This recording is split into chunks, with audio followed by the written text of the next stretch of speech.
Está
17.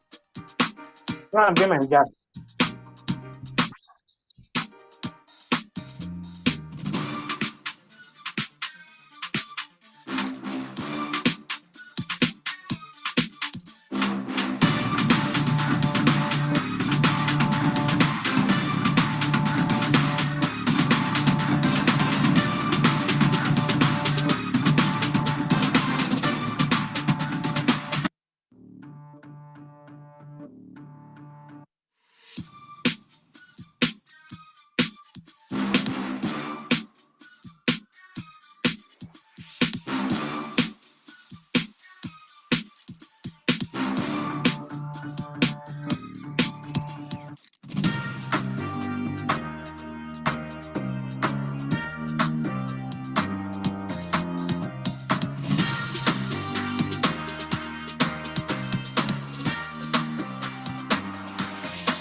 Belle, I'm looking for my glasses.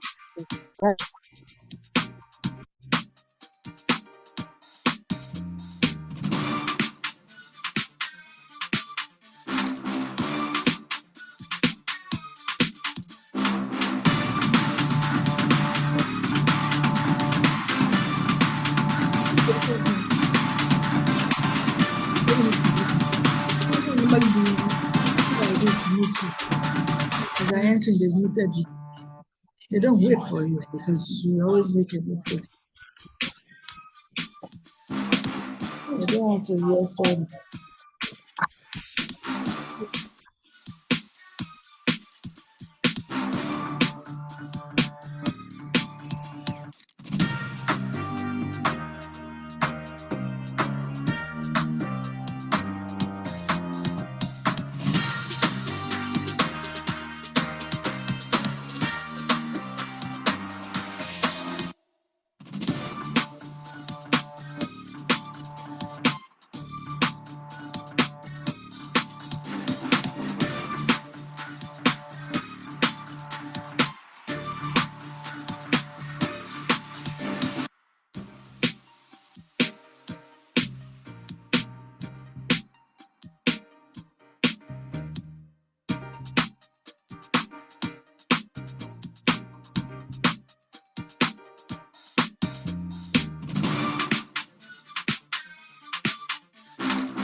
continue.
Hello, everyone. Good evening, and we are live.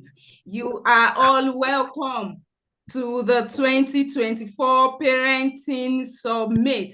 I welcome everyone special to this wonderful edition of the 2024 edition of the Parenting Summit organized by the TSI, Timeless Soul Inc. You are all welcome. We are super excited to have you on this session. You are all highly welcome. Welcome, welcome, welcome. And I want to say thank you to all the parents that are live in this session. You are highly welcome. And I want to applaud and thank you specially because you are intentional parents, because you are deliberate in your efforts to gain more knowledge. So kudos to all the parents in the house and who is excited. I am super excited to be here. So I'll be your moderator for this evening.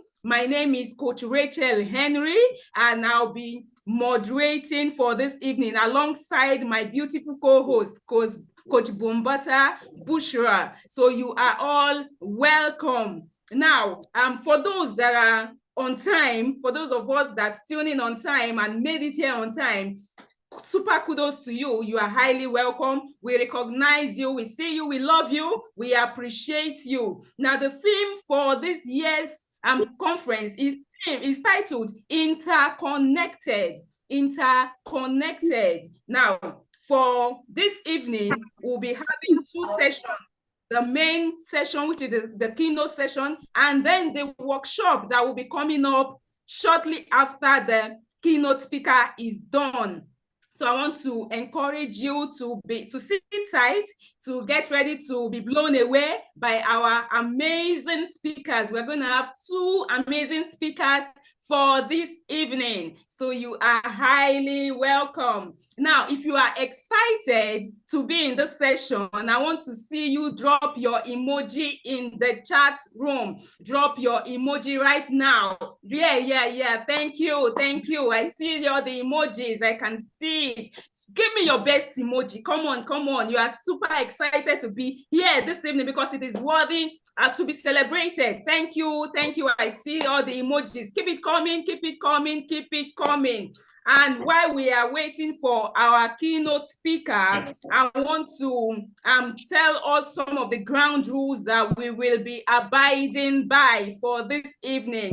So please, parents, we want you to mute your microphone. Kindly click on the mute button to mute your mic so that we do not get interference. So now, like I'm getting an interference now, please mute your mic so that we do not disrupt this seamless session. And when our speaker comes on board, we want everything to go seamlessly. So please mute your mic, and you can put on your video. We want to see your beautiful faces. So yeah, put on your video, but mute your mic. All right. While we are doing that, we want to encourage you to use the chat box. The chat room is open. You can drop whatever it is you want to drop. Make it interactive. Make use of the chat box. So when our keynote speaker is speaking, you can make use of your chat box to drop your questions, whatever questions you might have. I want to assure you that they are going to be addressed. So that is why you need to get your paper and your pen, because you are going to be jotting. You see mine here.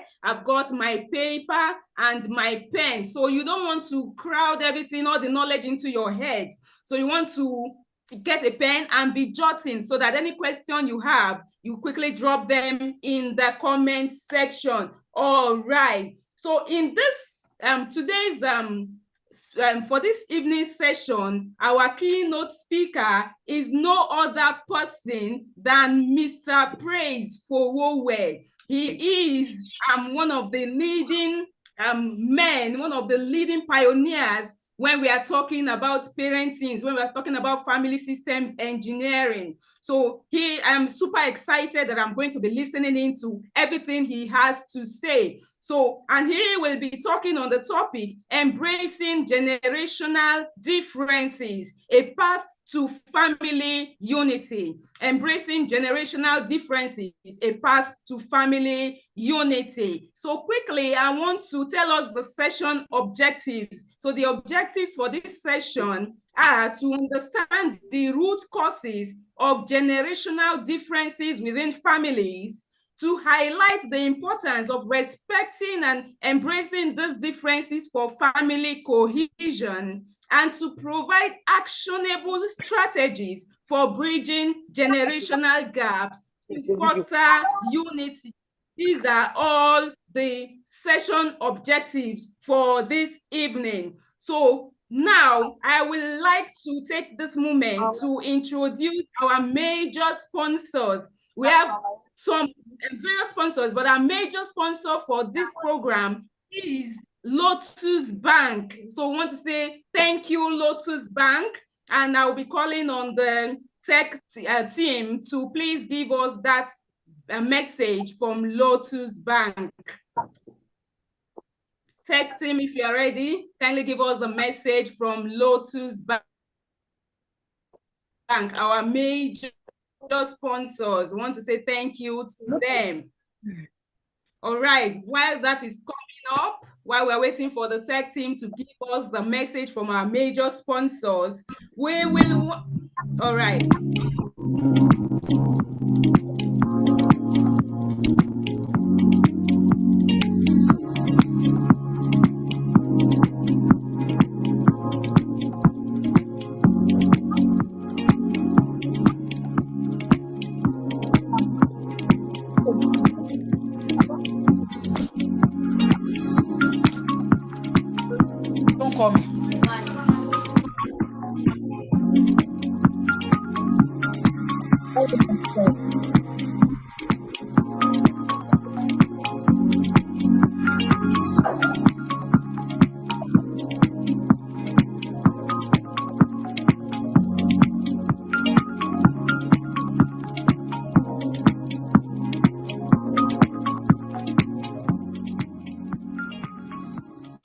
All right, thank you, Lotus Bank. We appreciate that you are a part of this wonderful venture. We appreciate your partnership with TSI. We appreciate all that you are doing to make sure that this program is a success. Thank you so much. So at this junction, I want to let us know that I am not alone.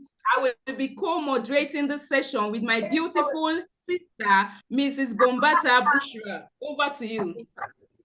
Hi, everyone. Thank you for coming in. Thank you, Coach Rachel, for standing in for us. Okay, I want to tell the in this that they are special, because I can understand how much it can be tedious. Great time to be here for your kids. Thank you so much. You are such a special parent. Now, that being said, we are going to be having, just like my co-host has said, my name is Bushra Okewo Bombata. I'm a marriage counselor. I am also a family system engineer associate. I work with couples and I also work with the family as a whole. So tonight, you will be working with me and my co-moderator. So my special parents, are you ready? Are you ready? Because I am super, super excited. Just like Coach Richard said, we'll be having 2 different sessions tonight. We'll be having the first session, and the topic is embracing national differences.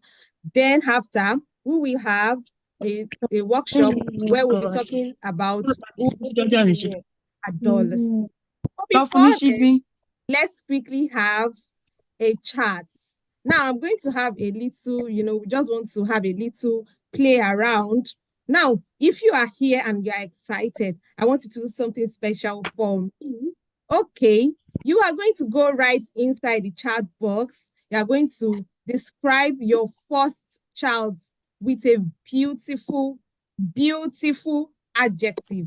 Not just any adjective that describes your child, your first child, or you wish to describe your first.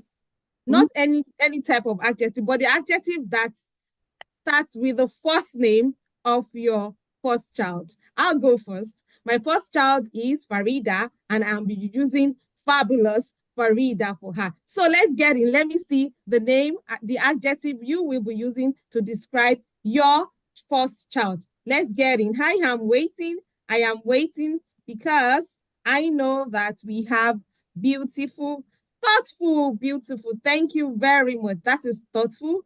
Abib is admirable. That is fine. Thank you. Super beautiful. Trusted Tofumi. Wow, this is beautiful. You know, the beautiful part of this is you can also customize this and present them as a gift. They will be so, so excited. While that is going on, so that we won't take our time, we will have the first speaker.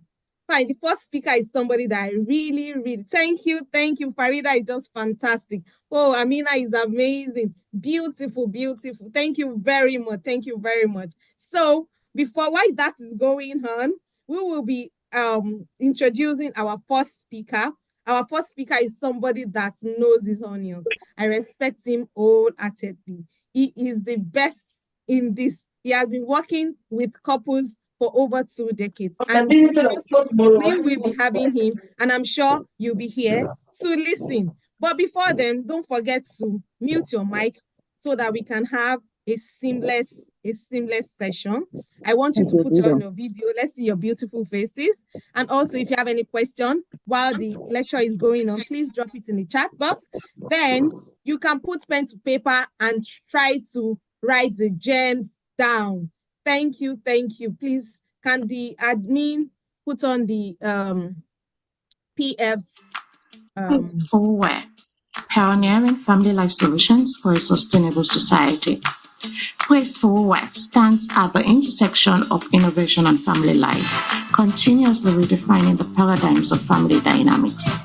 Recognized for his distinct and unconventional thought leadership, he has cemented his position as a trailblazer, introducing transformative solutions in family life. At the helm of Praise Forward Research LLC, based in Irving, Texas, he is sculpting a pioneering family life innovation hub. This commitment to research and development has earned him international acclaim as a family life strategist with 2 decades of transformative impact.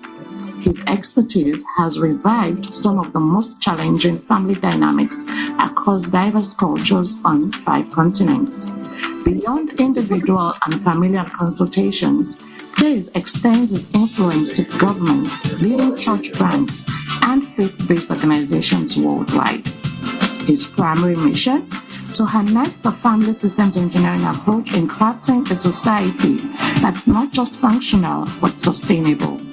His notable innovations include Family Systems Engineering Certification Program, a comprehensive guide to understanding and implementing effective family dynamics. Out-of-the-box parenting, a novel approach that equips parents with tools and strategies to ensure their child's success trajectory. Human Engineering Program, a synthesis of cognitive and behavioral techniques to optimize personal and interpersonal functioning. Strategic Junior Church Leadership Systems, a roadmap to effective junior church leadership, fostering spiritual growth from a young age. Ready for Life Child Development Program, a curated developmental journey ensuring children are well prepared for life's various phases. As a testament to his dedication and prowess in the field, Praise is an esteemed member of the Family Life Coaching Association, USA, and the International Association of Marriage and Family Counselors, IAMS. Thank you for that. We can go on and on and on about him. PF is someone that knows his onions, and he is always willing to support the family. Thank you very much here. Sir, are you ready? Are you ready for us? Yes. Thank you. You can have the mic. Thank you so much. Don't forget to put pen to paper and jot down the gems. That is what I'll be doing while he's talking. Thank you. Thank you very much. Good. I think it's evening in Africa. It's just noon here in Dallas, Texas, and I'm super excited to be with you. I want to appreciate the organizers of this event, the Timeless Soul. I want to appreciate the founder of the organization, Amina.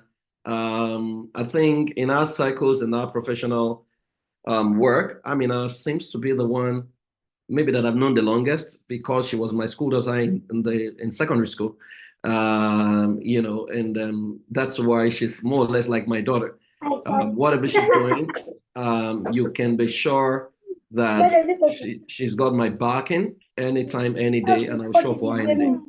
Please, can we mute our mic, and admin, please, you would do well to spot the people's mics on, and so that you can, so that it doesn't mess up the recording. Okay, so I have been asked to speak on an important subject, about 40 minutes to do this, and then I'll take questions. So once I'm getting close to 38 minutes, please allot me so that I don't have to overshoot your time. I love to respect the timing. So I've been asked to speak on embracing generational differently, unity. Where now, this topic is very, very important because for those of us who work with the family in the family life space, there's always a consistent battle between parents and their children. The parents don't understand the children don't understand the parent. I have had to work with a lot of adolescents who have told me things that you wouldn't believe was in their mind until I started working with them. Walked with a young man who said to me that his greatest aspiration is to kill his father, right? And I mean, that was a 16-year-old boy way back in Nigeria. And so we need to understand why this is so important. So I will take an unconventional approach to this. I'll spare you many of the professional jargons that we normally would say. Now, I'm going to start with, oh, there's a spelling mistake there, Yoruba proverb. The collective wisdom of the child and the adult was what produced the land of Ife. If you're a Yoruba person, you will be familiar with that tribe to say that proverb that says the land of Ile-Ife, as we know it, which is where the Yoruba race came out from, that it is the wisdom of the child and the adult that produced that land. And so you will then wonder, why is it that a child has got no say within a lot of families if it was the wisdom of the child and the older people that made that land what it was? A lot of crisis happens in the lives of adults and young people. So many years ago, I was a teenager, I think, when June 12 happened, the election that was annulled. And there was crisis all over. And I remember when the crisis was on, many of us who were teenagers were so sure that Nigeria would burn down. In fact, we said, convinced ourselves that if anything happened to MKO, you know, people will come, America will invade Nigeria. You know, those were the things we were saying. And I remember that my father had said to me that, son, don't get involved because nothing is going to happen if anything happens. And I was like, no, Dad, you don't understand. Why will they, MKO, you know, we voted for him, we campaigned for him. And my father said, calm down. Right? That time, MKO was still alive. Right? But we know how the story ended. MKO passed. And like my father said, nothing happened. Nigeria moved on. And so when MKO passed and Nigeria moved on, it dawned on me that anybody can actually die in this country and nothing will happen. But you see, I could have saved myself a lot of emotional trauma if I listened to the wisdom of my father. Now, fast forward, Ojota rally. I was again in the thick of the action, but I was a bit older. And when Ojota rally was happening, oh, good Lord, Jonathan, the increased fuel crisis and blah, blah, blah. A mentor called me by the third day of the thing, and he said to me, he said, Praise, this is how this thing is going to end. He said, because we are older than you, we've seen shades of this. And I looked at him as if the guy was unpatriotic. And he said to me that if this, your rally in Ojota, goes beyond the second week, he said, I will kill myself. I mean, he was so bold about it that I was like, this guy is talking nonsense. So we went again. One day, I think after the 7th day, we got there, and then the military had taken over. Exactly the way he predicted it was what happened. So when NSAS happened, I was already in my 40s. And so when I saw what the young people were doing, my mind went back to what I did when I was on June 12 and what I did during the Ojota rally. But right now, I've grown older. So I knew by understanding and by age, the patterns of how Nigerian government usually behave. And so I called a few of the young people, and they say, you see, guys, let us give you our wisdom so that you can learn from the mistakes we made, so that you don't repeat the mistakes. You know what is that? It's a leaderless revolution. You guys, your generation, you are finished. You messed up Nigeria. You don't know anything. We have IT, we have tech, we have AI, we have this, we have this. Of course, we know how NSAS tragically panned out. Like June 12, like Ojota, like NSAS, generations consistently repeat the mistakes of the whole because there is no handshake. And so, but again, if you know where I started from, I said the wisdom of the old and the child was what made the land of Ile-Ife. There is the story of Baba Onilu of Ibadan. I don't know how many of you remember the story. This old man has been playing his gun for so many years. Nobody knew him apart from Ibadan people. There was a youth couple serving in Oyo State, and the young man saw this Baba playing his Iyailu and Gangan, and took a picture of him and made it into NFT and sold it as NFT and made $1 million from it. And the boy went to Ibadan and gave Baba 500,000 naira. Baba has never seen 500,000 in his life before. As long as Baba kept beating his drums, without the wisdom of the young person, Baba couldn't have scaled globally, right? And so you can see how the handshake between the old and the young took Baba to NFT, and before you know it, the rest is history. Baba made $500,000. What of Gwa Gwa Gwa Gwa? You all know the dance step, right? This man, I didn't know him. He sang that song over 40 years ago. I knew nothing about him. I didn't know the song. I didn't know the man. But then a young man, Brain Jota, picked the song, made it into a skit.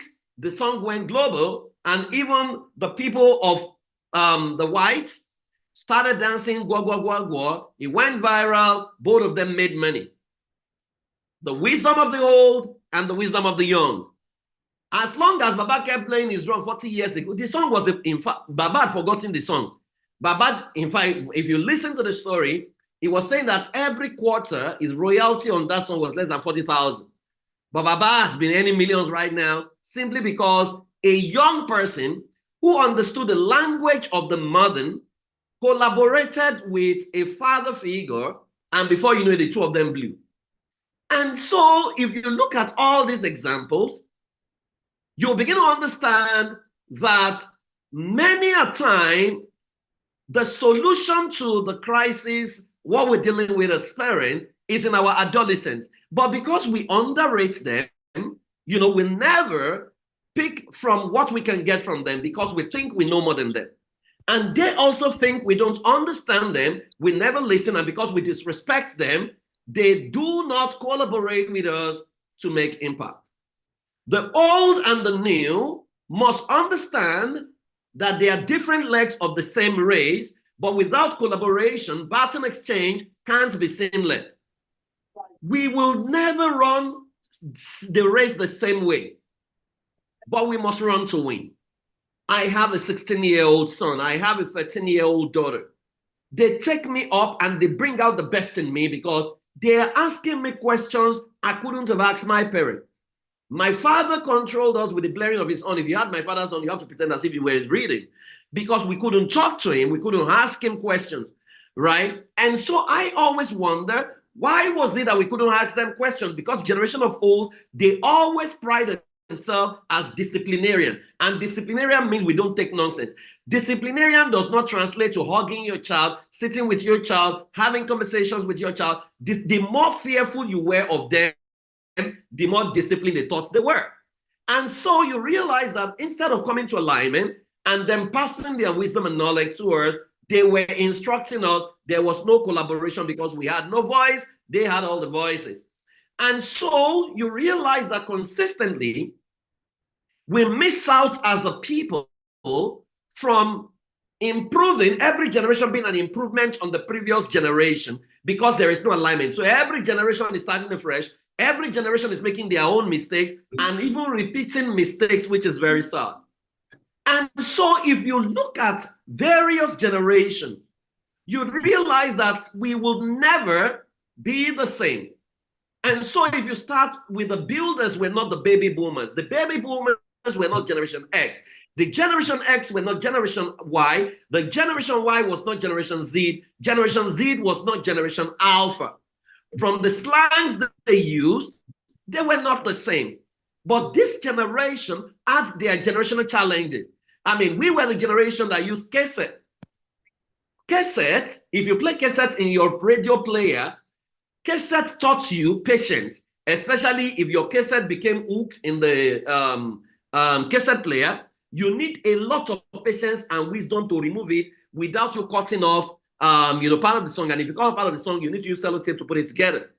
And so we cannot compare ourselves with the generation that wakes up, they don't even know what cassette player is, and they have to just say, Alexa, can you play me this? And Alexa responds. So both generations are valid, but there are principles we can share together. Their social markers are not the same, right? The iconic figures, iconic cars they drove are not the same. Iconic toys. I mean, we use Rubik's Cube, BMX bike. We had the bike they called Shopper. Children are using folding scooters and fidget spinners. Music device. In fact, if you remember what they call Walkman, if you had a Walkman in those days in the boarding house, some girls will just fall in love with you by having a Walkman. You were classified as part of the elite by having a Walkman. But I don't know how many guys can ask a girl out with a Walkman right now because Walkman is outdated. Nobody talks about cassettes anymore. There was a time iPod was the in thing. Now you talk about Spotify, you talk about smart speakers, right? And so you realize that the demands of every generation is totally different. And the onus is on the elder to understand the reality of the new generation. The distractions we had in our ancient time was limited. For you to watch pornography, or for you to have access to certain news, you have to go out of your way. For example, I mean, we didn't have a satellite dish. TV stations opened at 4 p.m., closed at 11:30 p.m., and so there was nothing like 24-hour video. Our children were born into the age and time where literally, they can literally, at the top press of a button, have access to the rest of the world. If you wanted to watch pornography in my age and time, you have to go and rent Blue Film, and you have to ID to rent it, or you have to put your, look for those who are watching it, and you have to be peeping. Or maybe you had access to the magazine called Lolly or Naxin, that was the sexy guy, you know. But if you didn't have access to that, there was no way. But now everything is readily available at a click. The kind of leadership that their generation demands, especially if you have the Generation Z and Generation Alpha, is totally different from ours. Your father will shout on you and you couldn't talk back. The generation you are dealing with, they will ask you questions. You want to beat them, they ask you, why do you need to beat them? They want to, I mean, if you wanted to take food outside in my generation and you ask your mother, should I take it? And your mother said, take it, take it. If that's the way she said it, take it. You know it's not take it.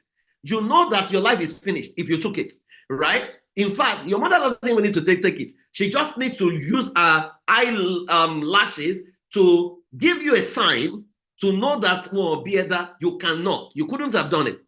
But the children we're raising right now, if you like, use your face. They will ask you, Mommy, is anything wrong with your eyes? Why are you behaving like that? All right? That the generations are different.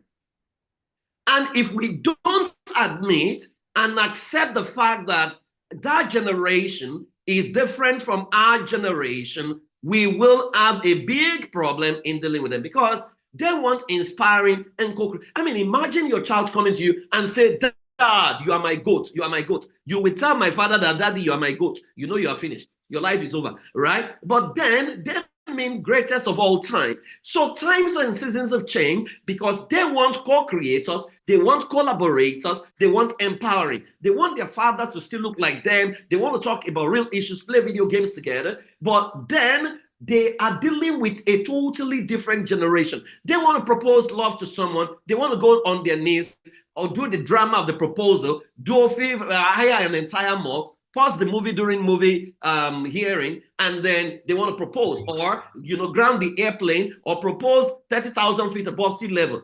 I mean, we didn't know that, and so that is strange to us. We need to admit that the demands of our generation is totally different from their generation. That is why it's said that you cannot be a child's teacher without first of all becoming their student. That if you don't get into their brain to understand the thinking of your adolescents, then you are going to judge them unfairly and you're not going to get the best out of them. And so you are dealing with a generation that is classified as Generation Z and Generation Alpha, right? And so there are 4 things that define them. Number one, their identity is not defined in their quest for truth. They're very open-minded and they love to express individual truth. And that's why in Nigeria, they're called Sorosoke. Now, your parental response has got to be to manage their perspective to the power of questioning. You can no longer say them, shut up, keep quiet. If you tell them keep quiet, they will still be grumbling within them.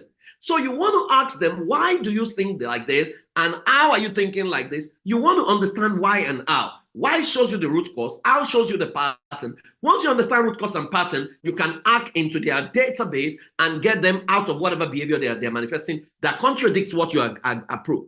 Number 2, they are radically inclusive and connecting to different truths. They understand everyone's style. These guys are digital natives. You can no longer separate them on the basis of religion. Many of us, when we're younger, they'll tell you Christian is not Muslim, Muslim is not Christian, but these ones, their internet is what has brought them together. They don't want to hear that. Even when they wear hijab and they wear collar or wear whatever, they are still the same at the level of their tech, right? And so they understand this. So you need to be intentional in blooding them into whatever is built on love, equality, and fairness, but then you need to leave room for them to respect others. Number 3, they want fewer confrontations and more dialogue, because they seek to understand different truths. So they can't understand why you are the only one who decides where you go for vacation. They want to be part of that. They want to be part of family meal. Why should this appetite determine what we eat?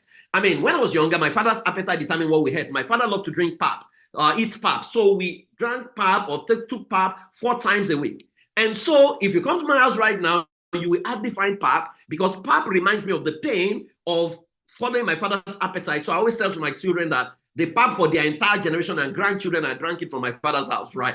And so they want to find out, why should we eat what you want to eat, right? And so change must come from dialogue. You cannot just open up, impose your will on them. You can't slap your truth on them and wish other people's truth away. They are going to figure you out. They're going to check you out on Google. Now they have AI. Now they are realistically pragmatic, looking for the truth behind all things, and not giving to stuff that can be proven.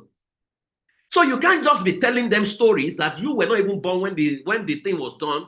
They will just figure it out online. They will ask you that, are you sure this thing happened? Right? And so it will look like you don't even have respect. You don't have respect for history. You don't have respect for this. No. I always say to parents that the young children you're dealing with right now is the generation that God has sent to question us, to ask us questions that we couldn't ask our parents.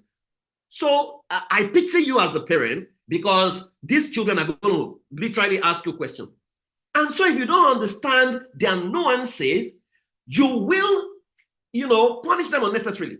And so sometimes you say to them, go lay your bed. They go lay the bed, and you get there and the bed looks unlaid. What is happening is that they lay the bed to their ability, not to your ability, because you have not shown them what your standard is. Other times you say to them, can you lay your bed, do the dishes, do the laundry, and then you get there and they realize that everything is half done. And you are upset. You are going crazy to say everything I ask you to do, homework, halfway done, laundry, halfway done, this one halfway done, and you are going mad. What is happening there is that these children, the game they play, go and check the game they play. They can open 5 games at the same time, and they are playing the 5 simultaneously, but along the line, they can pause. They have the pause button that can pause the game and switch. So the same way, he started the laundry, but he paused it. Then they moved to the assignment and he paused it. They moved to this one, he paused it. So they have put pause on the task you have given, but because you don't understand pause button, right, you can't understand what they're doing, and you think they are just unruly. No. Right? And so if you don't understand what is going on at the realm of their brain, you will label them and you won't get the best out of them. And that's why people say that they are a misbehaving generation. And I said they are not a misbehaving generation. They are just in search of who they truly are, in the midst of all sorts of contradictory information that is easily accessible online, which makes them come across as a misbehaving generation. You have to pity them. Your only source of information was Radio Nigeria, and BCOS, or NTN network service, or, if your father was wealthy, you bought newspapers, Sketch, Daily Times, Guardian, and what have you. They are bombarded with all sorts of information. They are online, and someone is saying to them that, if you're a boy, you can change your gender, another place, and people are saying to them all sorts of things. So the information they are dealing with is much more than we ever have dealt with. And so you need to understand that. So let me quickly share with you 4 reasons for this generational conflict. Number 1 is lack of effectively articulated family governance that makes passing the baton very easy. Many of us, the way our family is structured, our family is not built on intentional systems that can condition or script a child intentionally. We're very emotional. If I ask all of you here, how many of you did your parents beat you at any point in time in your life for what till today you still don't understand what you did, or you did not even do it yet, they beat you? If you have ever experienced that, can you type yes? You will see how many yeses we have, right? And so many of us, our parents were a product of emotions, not a product of intentional discipline or intentional systems and structures. And so when you are raising a child and the child is not aware of his history, every time I've taught a class like this, I've asked every African. Now I'm going to ask all of you, how many of you know the name of the man in your 4th generation?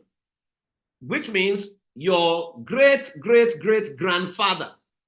If you know the name of your great-great-grandfather, the 4th man before you, can you type his name on the chat box? If you don't know his name, you don't know what he did that was significant, type no, right? If you know his name, type yes. If you don't know his name, type no. You will be shocked that, let me check how many of you know his name. How many of you know? Okay. You can see many of us don't know. Now, if you don't know, then there's a possibility that you are struggling with identity crisis. And so when you are struggling with identity crisis, when you have a child in your hand who is an authentic child, you will have a problem with that, because your child's play will remind you of what life took away from you. So you begin to tell him, get serious, get serious. That was what they told you. They told you, get serious, be serious, be serious. You know, if you are not serious, you will be a kobata for your age mate. You know, that's what they told us. Your seriousness, what has it led you to? Have you become the pilot you told us you become when you were a child? I will become a pilot when I grow. Are you a pilot now?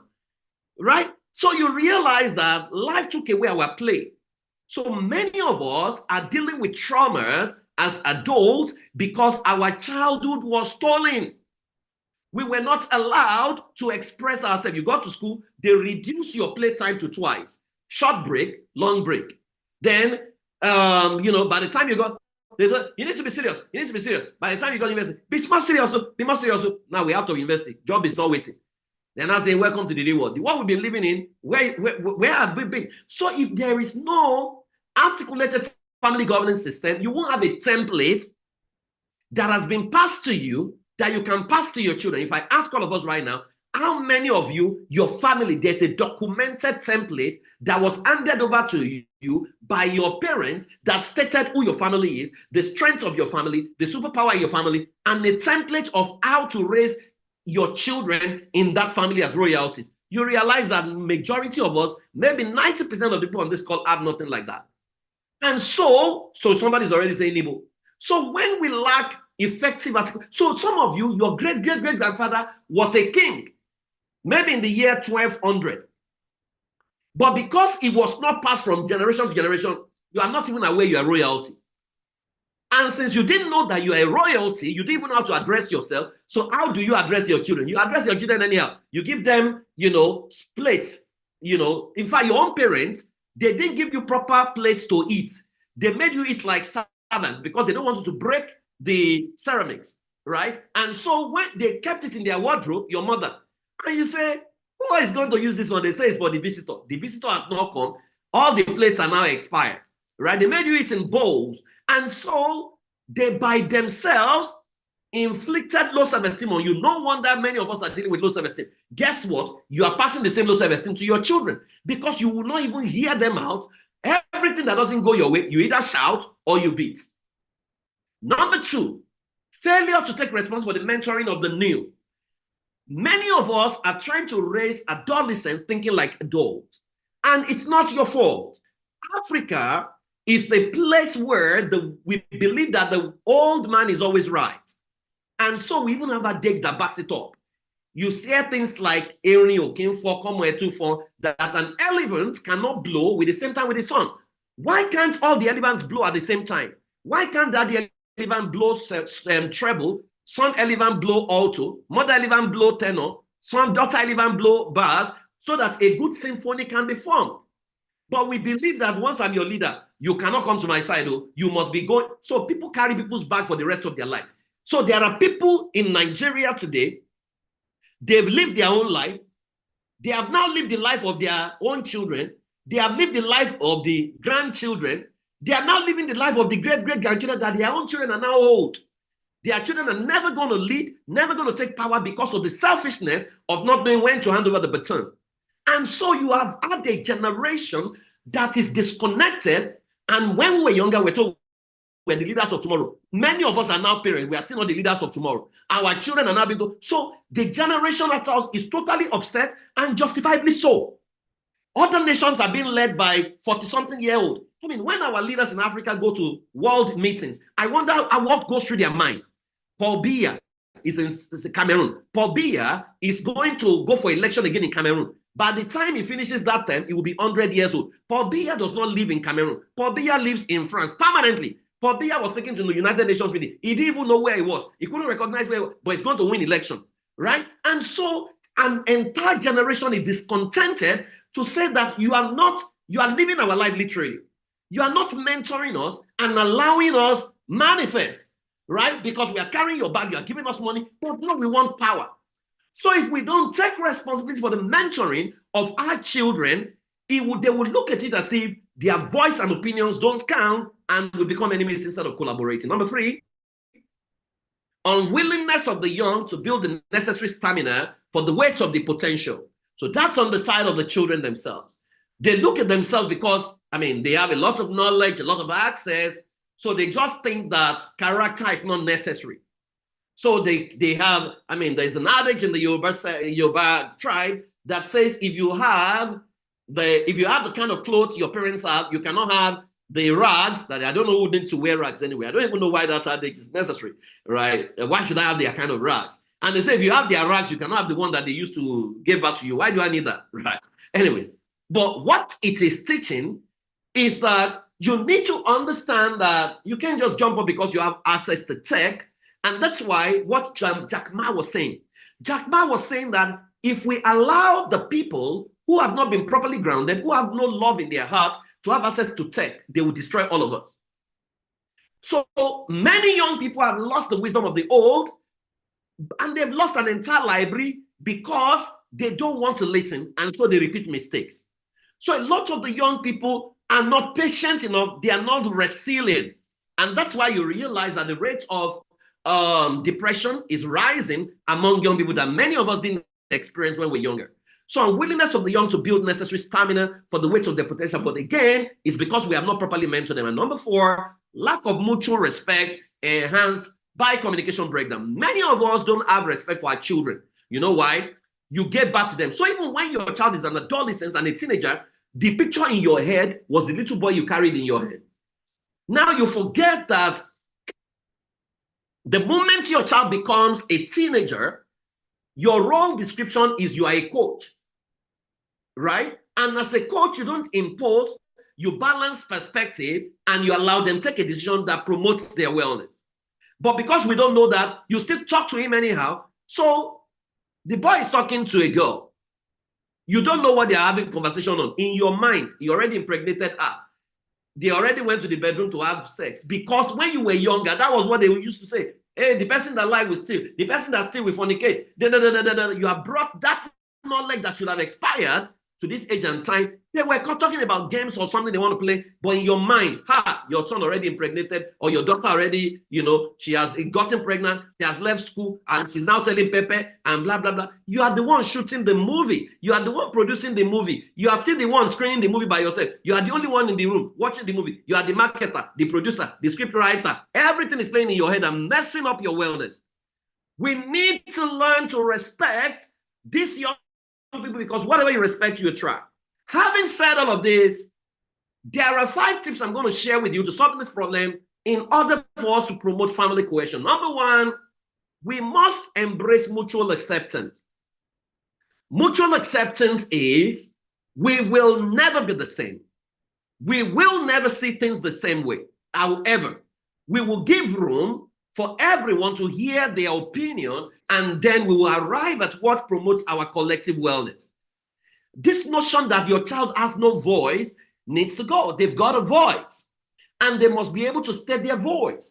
If you don't step into their shoes, there is no way you can understand what they're going through. If you are not on various apps, if you are not distracted by friends at school who are sharing many things happening at the same time in different countries at the same time on the internet, you may not appreciate the stress our children are going through. So mutual acceptance, to say my father is my father, he wants to protect me, is why he's talking like this, but then my child is my child, I've got to trust him. Mutual acceptance. Number 2 is mutual respect. We said, Dr. Mike Woodcock said, whatever you respect, you attract. You cannot attract your child if you don't respect your child. You cannot attract your parents if you don't respect your parents.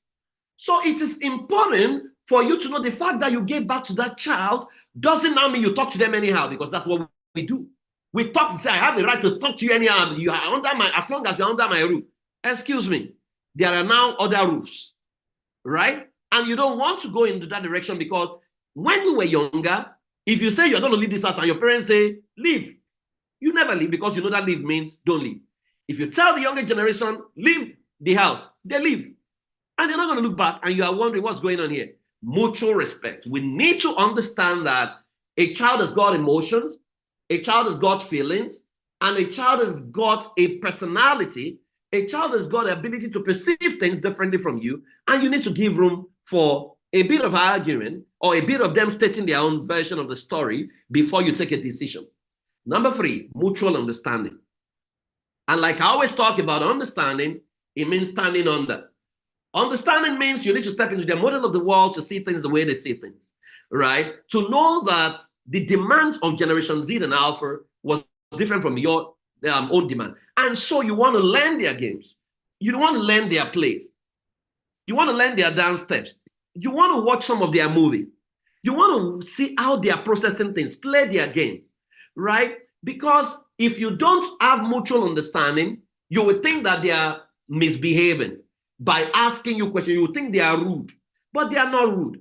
Even though there is a way to ask the question. When we're growing up, they say which means if you say sorry, there is a way to say that you say, you are not remorseful. But for them, it's a bit different. They're speaking English or they're speaking your language. They want to say the way they want to say it. You are the one that is now interpreting and adding feelings to it. So mutual understanding to say, okay, is this what you're saying? Is this because they will not intentionally go out of their way to insult you except when they are hurting. And when they're hurting, you need to recognize that they are hurting. And we need to find a way to, handle that hurt and take them to a place of healing and wholeness. So mutual understanding, that's why Yoruba people say when a child is behaving like a child, an adult must be behaving like an adult. So mutual understanding says that I will understand your personality type. I would understand your challenges. I mean, I was talking to a teenager recently, who was saying to me, Praise, I can't talk to my dad, but I'm going to talk to you. And I said, why can't you talk to your dad? I said, because my dad never understands. The few times I've been molested, he did nothing. He abhorred them. And so why should I talk to him?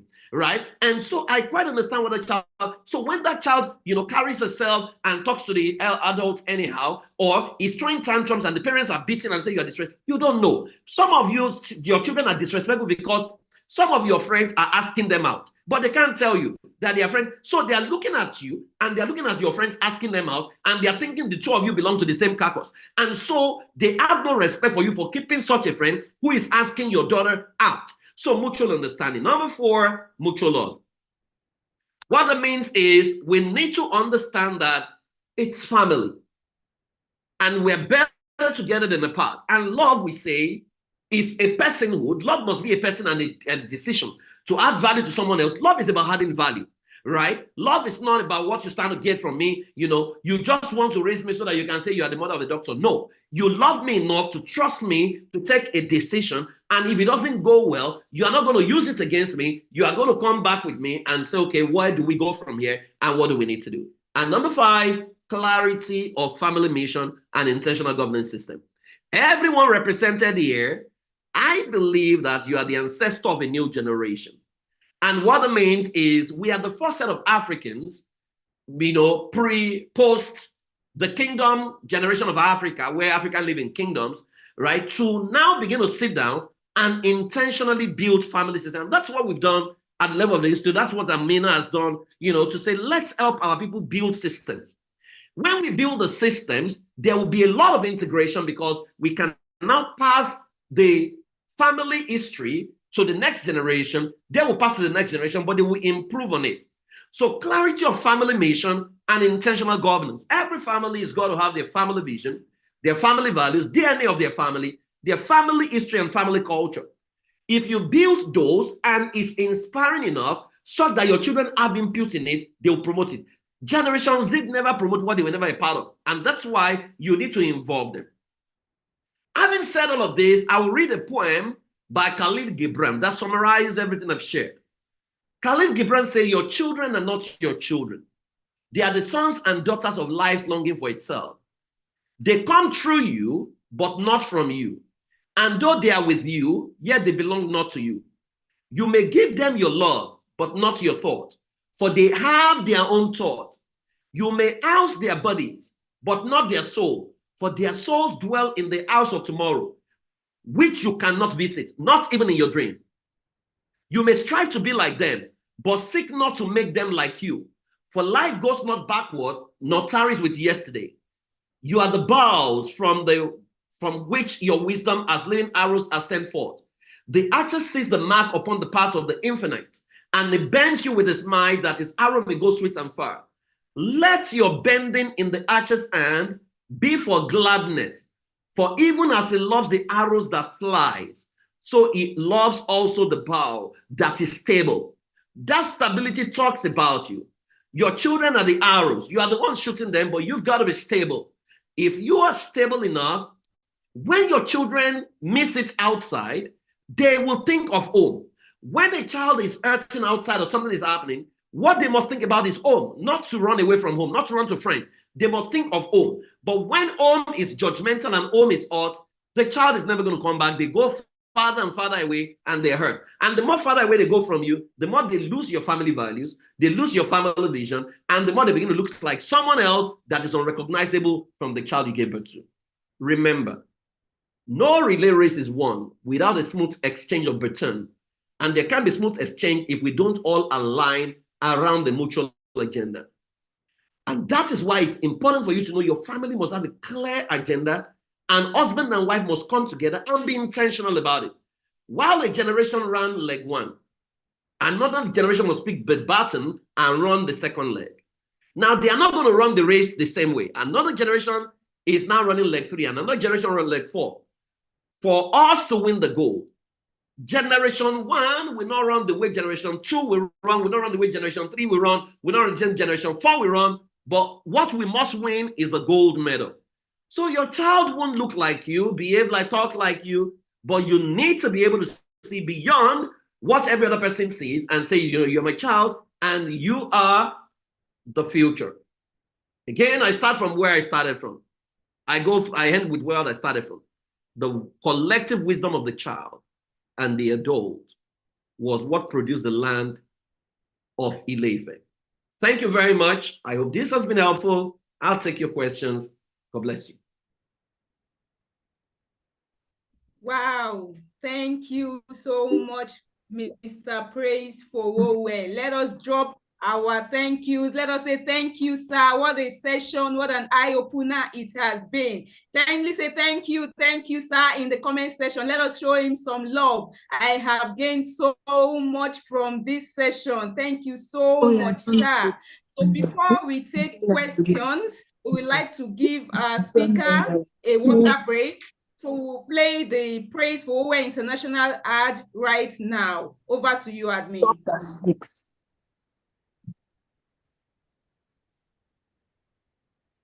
What's your start point?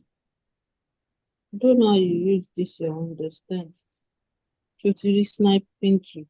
Okay, so I have to excuse me. You are not excusing, you minimize it now. And this is all right, while the admin. But I thought there's one kind of something that you just press.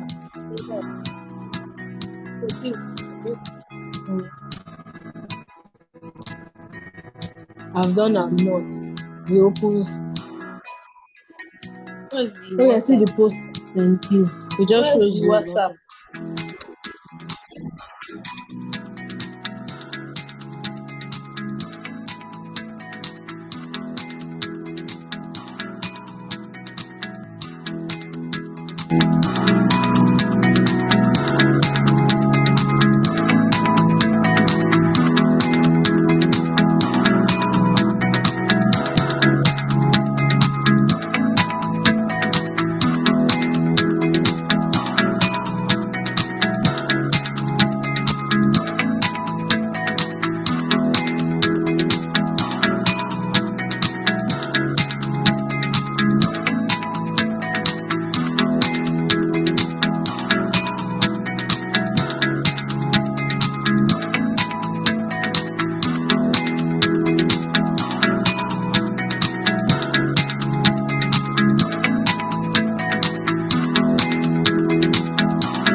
You're welcome back. So we have a question here for Mr. Praise Fowowe. It says from Catherine Undukwe. It says, good evening, sir. Please, will you give us the materials? Madam Catherine Undukwe wants to know, sir. I think you have the recording on the YouTube. So you might want to go to Amina's YouTube page and go listen. You can, that's why you're streaming on YouTube. You need to listen over and over and over again. Yeah. So everything you need is there. All right. Thank you, sir. So we have another question, sir. It says, how do you get a child, especially a teenager, to open up to the parents? Your child won't open up to you if you're not your child's friend, because teenagers don't talk to adults, they talk to their friends. So if the adult doesn't look like a friend, the teenager is not going to talk to you. So it's not given, it's not cast in stone. And how you know is, have you demonstrated that you can handle the truth about your child? And children know when you can handle their truth. And so a child comes home and he says, Mom, there's a boy in my class, who was having a crush on a girl. All right. I mean, he's my friend. He told me. What's your immediate response? That's the devil's child. I don't want you around that child. It's not a Muslim child.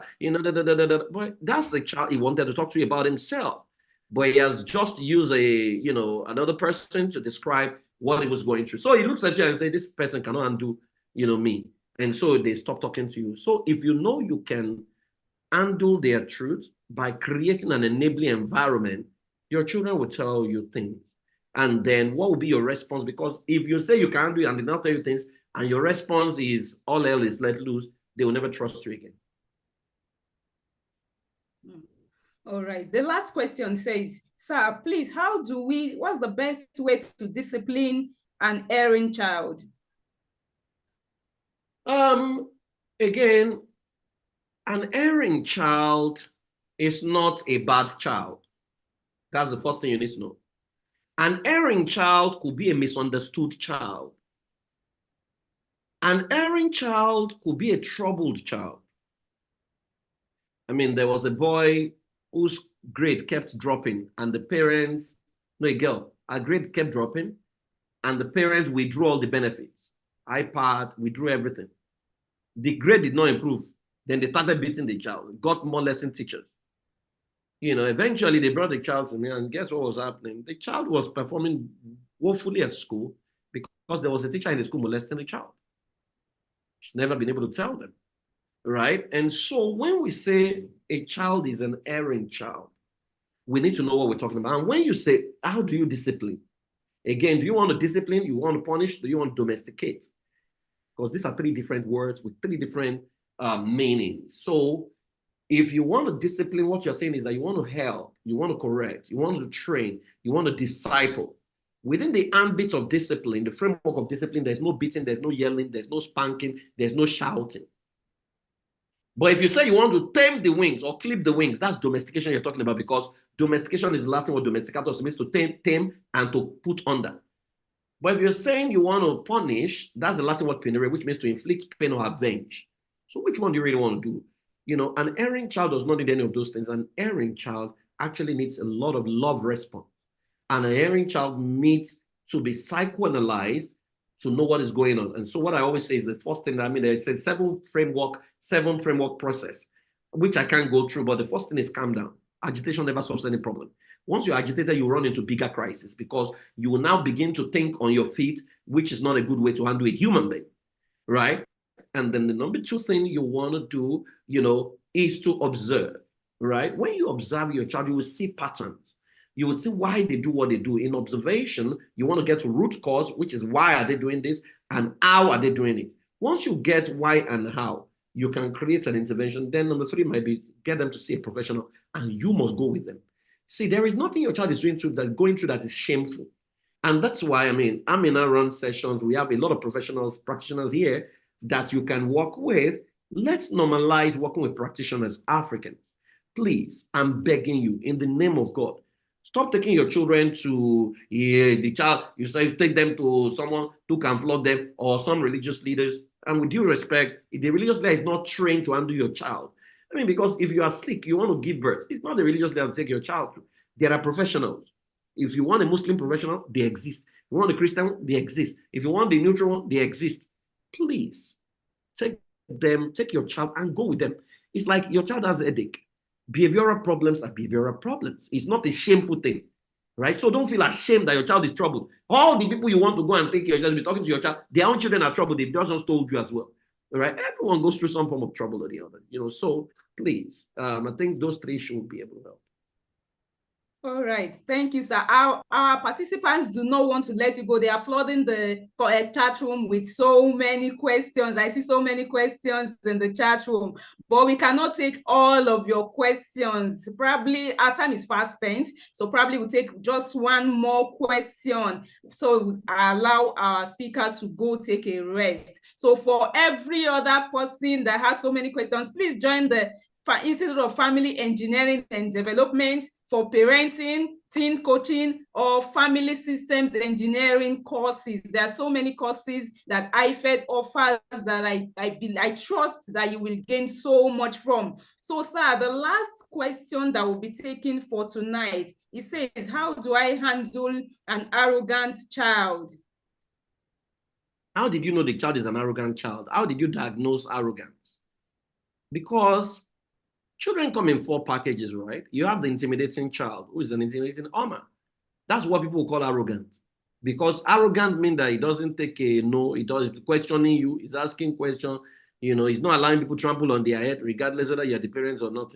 He's a natural leader. So is that what you call arrogance? Because, when Africans say someone is proud, it might be that this person is very confident, because we don't like confident people. We believe our bigness must be dependent on the smallness of others. So if you ask, and that's why I have a problem with the schools.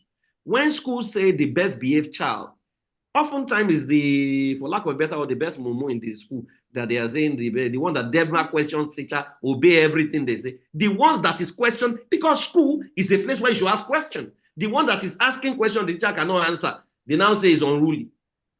I don't trust the judgment of those kind of people. So if you say your child is arrogant, how do you mean? Can you explain? Because that's labeling. And I don't really believe in labeling a child, because you may, if your knowledge is limited to understand the personality types of children, you may, so for example, you might see a creative, compatible child and say he's scattered, right? You may see a dependable truck child and say is withdrawn, is slow. You might see a systematic fraud child and say he's a sadist. Same way you can say an intimidating child and say it's arrogant, right? So we need to know if your child has not been properly diagnosed, analyzed, psychoanalyzed by professionals. Please avoid labeling. Death and life is the power of the tongue. You don't want to begin to create problems that doesn't exist in your child by the things you say. I hope that helps. And please, let's invest in training. I think it will help a lot of. Thank you so much. Thank you so much, sir. Thank you so much. So if your child has not been properly diagnosed by a professional, do not label that child. From Mr. Praise Fowowe. Thank you so much, sir. We have been blessed to have you this evening. Thank you and thank you. So to our dear parents, we want to say thank you for your time. Thank you for doing this. No, as in, I'm just asking. There's a link in the chat room for you to click on if you want to register with IFED. There is a link in the chat room that you can click on to register to take any of the courses they offer. So you want to quickly do that without wasting any more time. The link is in the chat room. All right, what a session it has been. So we'd like you to stick with us. We still have the workshop coming up. So don't go anywhere. You can take a water break. You can take a tea break. You can stretch your legs. But please do not miss the workshop session that is coming on. So before we go to that session, I quickly want to thank our sponsors, all the sponsors for this program. We have PFI and Ready for Life. We have Goxi Micro Insurance Limited. We have Eridan City. We have Debo Africa, and we have Guided Path School. Those are our sponsors. Of course, not forgetting Lotus Bank. Thank you to all our wonderful sponsors.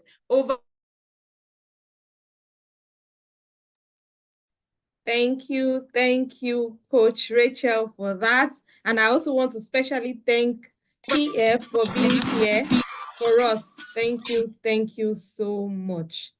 And to our special parents, thank you for sticking on till this time.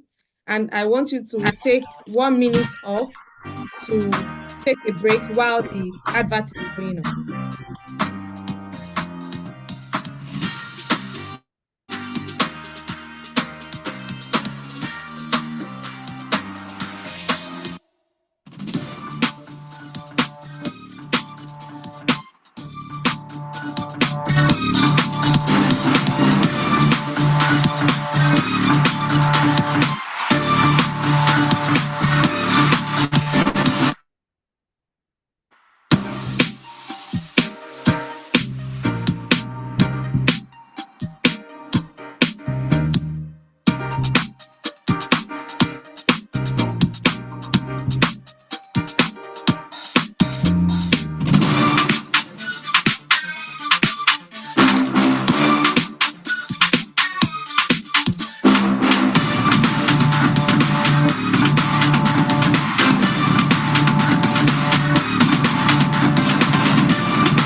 Welcome back to the second segment. But before we go in, I took some gems while PF was talking. One thing that stood out while he was talking was generation repeats the same mistake because there was no handshake. Generation repeats the same mistake because there was no handshake. And he told us how we can fill in the gap. And he said a lot of things, including we should give mutual respect to our children. There must be mutual respect. Respect your children, and also teach them how to respect you. If there is respect, we'll be able to fill in the gap. Another way we can go about that is mutual understanding. We should try to understand them. We should try to understand they are not in the same generation with us. So we won't be speaking language they don't understand. Now, mutual love. This is very, very important. We should learn, Africans should learn how to show love to their children. So if you show them love, if you don't teach them, they don't know. So show them how to love so that there will be mutual love. Then there should be clarity of mission and intentional governance in the family by creating family vision and mission and all. These are many more things that we can do to fill in the gap.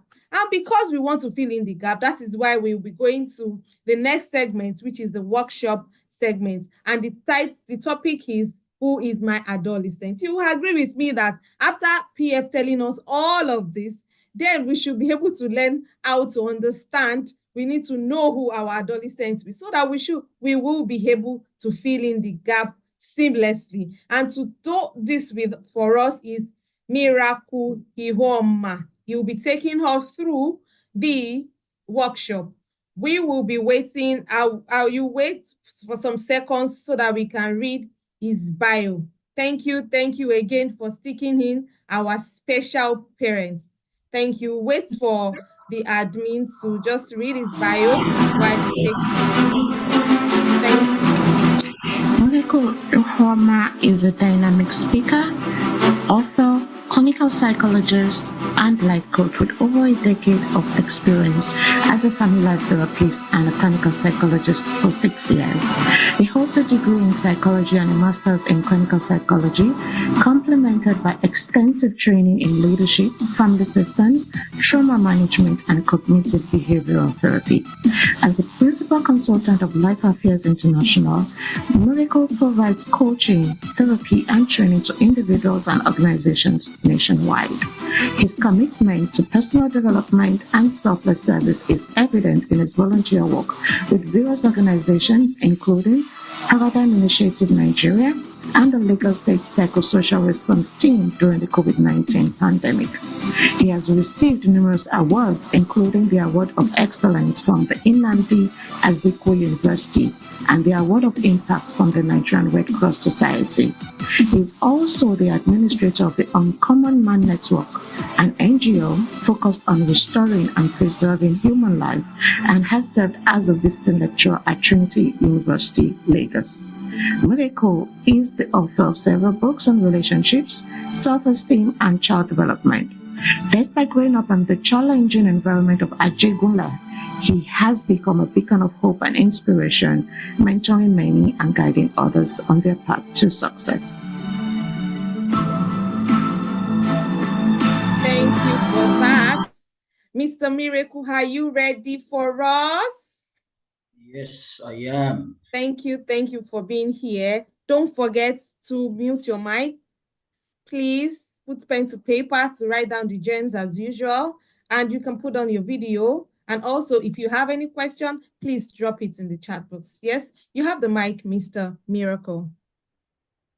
All righty. Thank you very much for that introduction. I was just smiling, when my biography was being read out, by that solemn voice. Yeah, so I'm so excited to be here this wonderful evening. This evening where I'm speaking from, maybe it's a morning where you are, or afternoon, or even midnight, but a good day to everyone. And it's really, really exciting to hear. So thank you so much, Coach Amina, for this wonderful opportunity.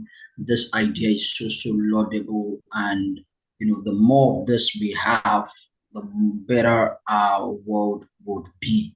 So thank you so much for your commitment. I really can imagine how much it took you to pull this off. So well done, and to all the sponsors as well, Lotus Bank and every other sponsor. Thank you so much for the sponsorship and everything that you have done. So we would be speaking in a very short time on who is my adolescent. Who is my adolescent?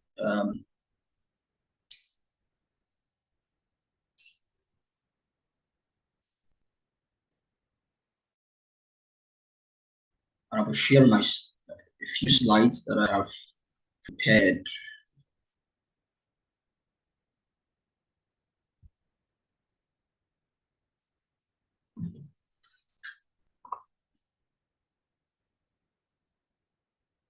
Okay, so who is your adolescent? Understanding and know your adolescent is very important. It's very possible that you are living with an adolescent right now and you really don't know who they are. One of the things parents might erroneously think is that I know my child. I hear a lot of parents say that I know my child. My child cannot do this. My child can do this. I know my child. Why I don't want to take, the knowledge of your child away from you. I want you to understand that it's possible to live with a child under a roof for as many years as you have and not really know them. Yes, I have seen a lot of adolescents, children, teenagers alike pull surprises on their parents, and they're devastated and they can't believe it because those children or those adolescents did things that were beyond the imagination of the children. And of course, I must also appreciate Mr. Praise for that wonderful session as well.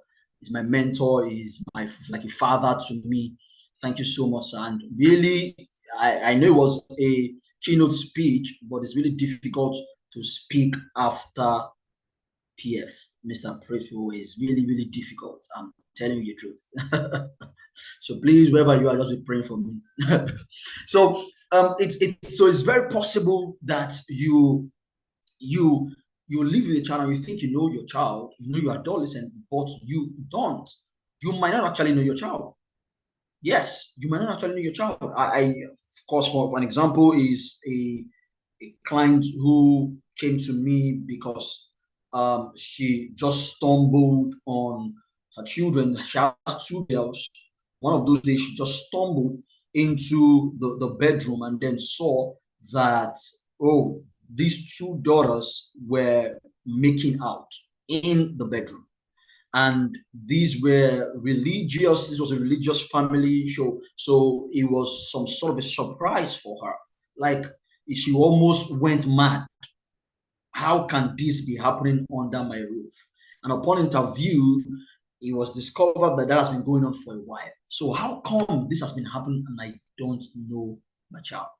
So it's very possible you don't know your child. It's possible you don't know your adolescent as much as you think you know them. So let's introduce you to your adolescent this evening. Now, who is an adolescent generally?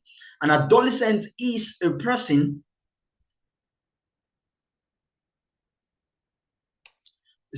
going through the developmental stage of adolescence, which typically spans from around 10 to 19. This period marks the transition. Now, mark the word transition. It marks a transition from childhood to adulthood, and is characterized by significant physical, emotional, cognitive, and social changes. Now, the word transition in that definition is very critical, because that's what actually brings about a lot of the challenges these adolescents face. Because any transition in life can be challenging if not well prepared for. Any form of transition. Now, the transition can either be good or bad. It doesn't matter. It can actually cause a lot and bring about a lot of challenges. Yes, I have seen positive life changes bring about negative life events. I have seen positive life changes bring about negative emotions. Yeah, I have seen people get promoted and then their lives get complicated. I have seen people who give birth to a new child who's supposed to be a breath of fresh air, and that new child comes with depression, stress, anxiety, and all sorts of mental health issues. I've seen people get married, and marriage is supposed to be a good thing, but it's a transition that many did not prepare for, and it appears or turns out to be something negative. So every transition in life, whether good or bad, can pose challenges to individuals involved. In this case, adolescents. Yes. So what do we then expect in or during this transition? The first thing there is change. Yes. So there is a change that happens in the life of an adolescent. So, for instance, a very popular one is they begin to develop secondary sexual characteristics during this time. So, a child who has been flat-chested begins to develop breasts.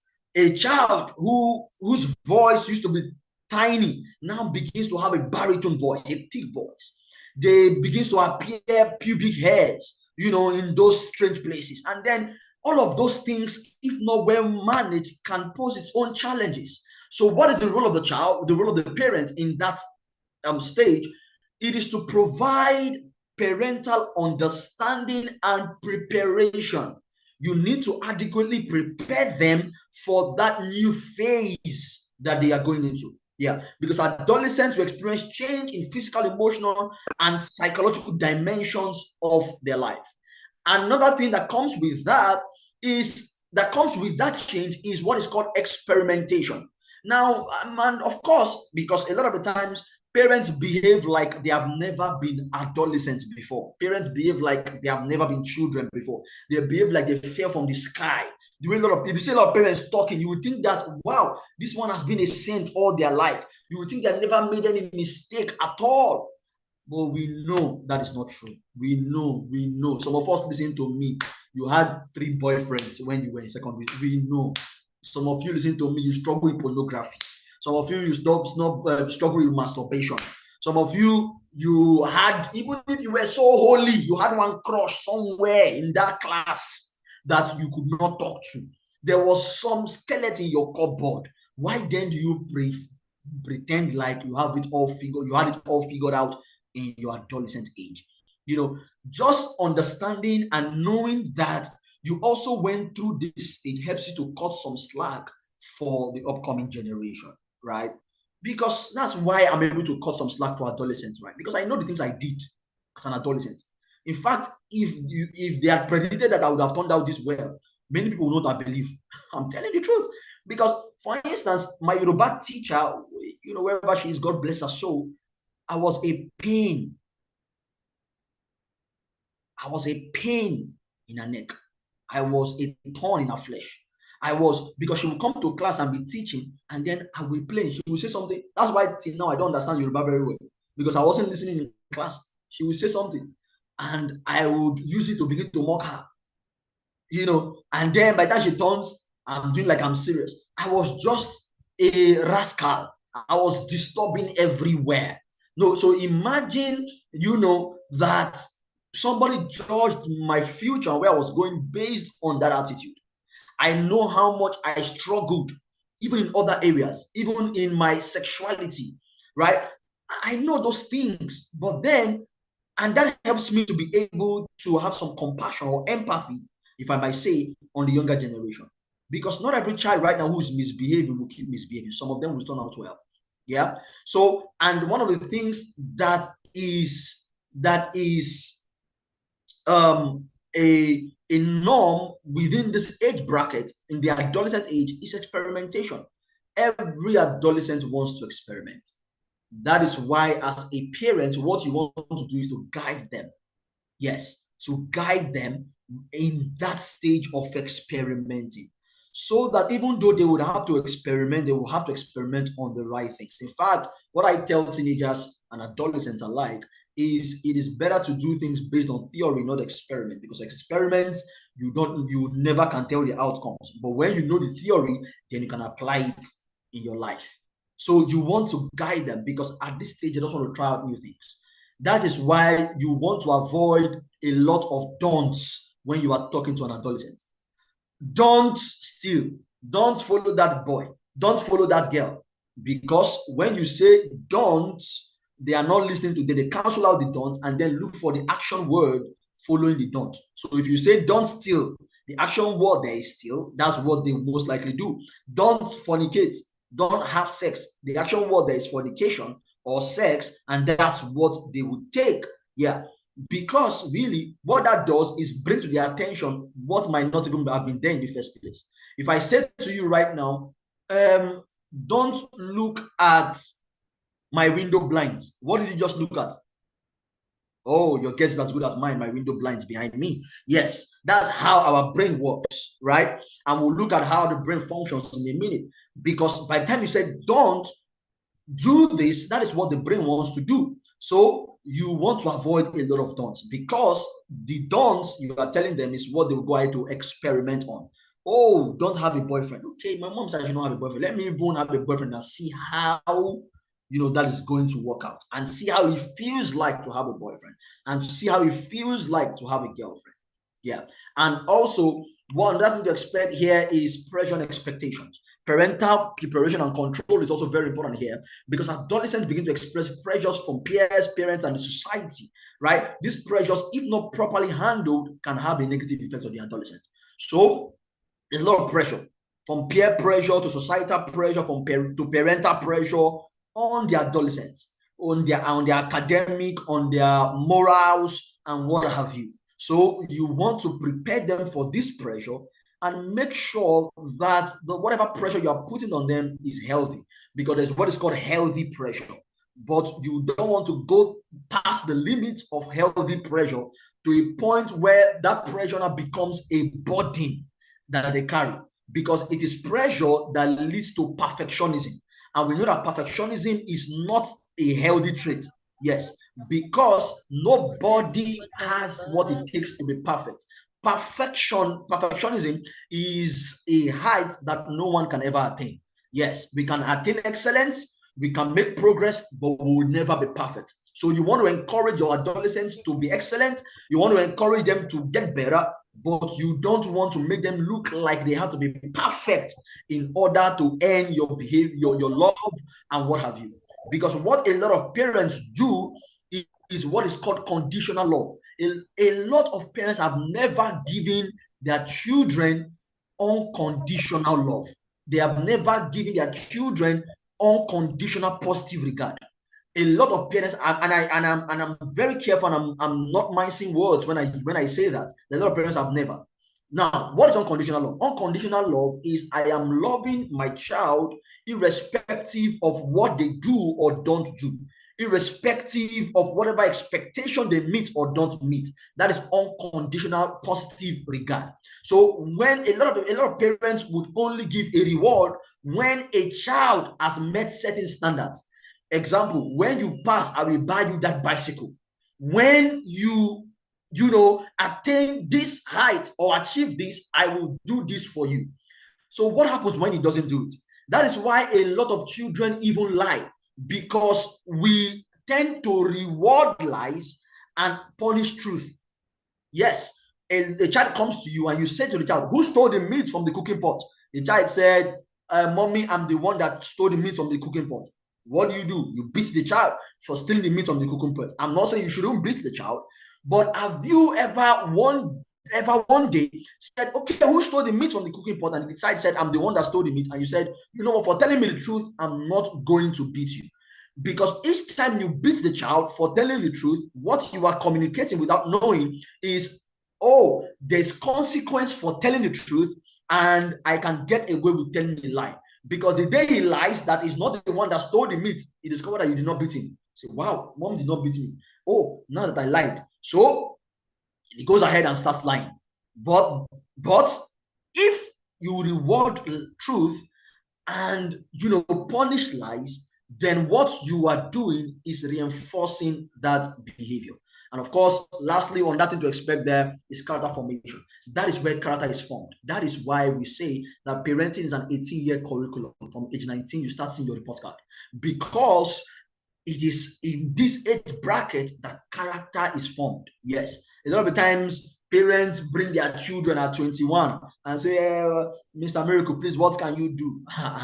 Yes, there's something we can do, but it would have been better if you came much earlier, because at that age, their personality is formed, their character is also almost fully formed as well. So it is important that you take parental responsibility at that stage. So who is my adolescent? There are three dimensions to your adolescent. The tripartite adolescent, which has to do with cognitive dimension, emotional dimension, and behavioral dimension. Please, I think I'm going to get a nudge when it's about time to round off, because if you know me, I just like to talk and talk and talk. Okay, so the tripartite adolescent. Now let's start with the cognitive part, which is the teen or the adolescent brain. Yeah, to say, how does the brain of an adolescent work? Yes, a lot of the times when we share this, people are shocked to know that, there is how the brain of an adolescent or a teen works that is a bit different from how the brain of an adult works. Yes, it is true. Now, of course, when a person is born, they are born with a complete brain. It's not like, some part of the brain is is maybe extinct, or the child doesn't have a certain part of the brain. No, everybody when born has a complete set of brain, right? And of course, if you are a biology student like me, you will understand that the brain has three parts. Generally, we have the forebrain, the midbrain, and the hindbrain, right? So every of that comes together when a child is born. But the development of the brain happens in phases, or from childhood through adulthood. In fact, the brain of a person continues to develop until the age of 25.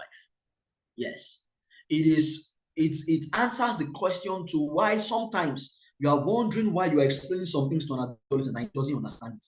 You explain some things to a teenager, he doesn't get it. He can't really get what you're saying. You use all the scenarios in this world, he still cannot get you, because his brain is still developing. So certain parts of the brain is still developing. Now, there is what is called the prefrontal cortex. The prefrontal cortex is somewhere in the forebrain, and it is actually responsible for what is called the higher functions of the brain, right? It's responsible for thinking, for reasoning, and for logic. It's also responsible for controlling emotions. Yeah, and the prefrontal cortex continues to develop until the age of 25. Yes, there is another part of the brain called the amygdala. Why the prefrontal cortex is in charge of reasoning, of thinking, of planning, of logic, of controlling emotions. The amygdala is called the feeling brain. It is a part of the brain that is responsible for emotions like anger, happiness, sadness, and it rapidly develops in a child. In fact, at teenage years, it is fully developed. It is why teenagers make more emotional decisions than rational ones. Yeah, because their amygdala is fully developed, while their prefrontal cortex is still developing. So the feeling part of the teenage brain develops faster than the thinking part, making it difficult for them to regulate and follow instructions. So let's quickly look at inside the teenage brain now. We have the prefrontal cortex, like I said earlier, and it continues to grow until the age of 25. Yeah, we have the amygdala, like I said, is already developed during teen years, and that is why teenagers are very impulsive. Yeah, because a lot of the times they haven't fully thought out on the consequences. They are doing things and then they're not thinking about the future. They're not thinking about the consequences. They think mostly in short term. Yeah, because their amygdala is fully developed while their prefrontal cortex is still developing. There's another part of the brain called the parietal lobe, which is responsible for touch, sight, language, and grows till early 20s. It is not fully developed. That is why one of the things you want to teach early enough is sexuality education. Now, when we say sexuality education, it has to be age appropriate. So it means what you teach a 2-year-old is not what you teach a 12-year-old. What you teach a 9-year-old is not what you teach a 16-year-old. Yeah, but you have to teach them because their parietal lobe, which is responsible for touch, for sight, for language, is not fully developed. It's still growing until early 20s. Yes, and that's why for it, there are 3 kinds of touches. There is the good touch, there's the bad touch, there's confusing touch.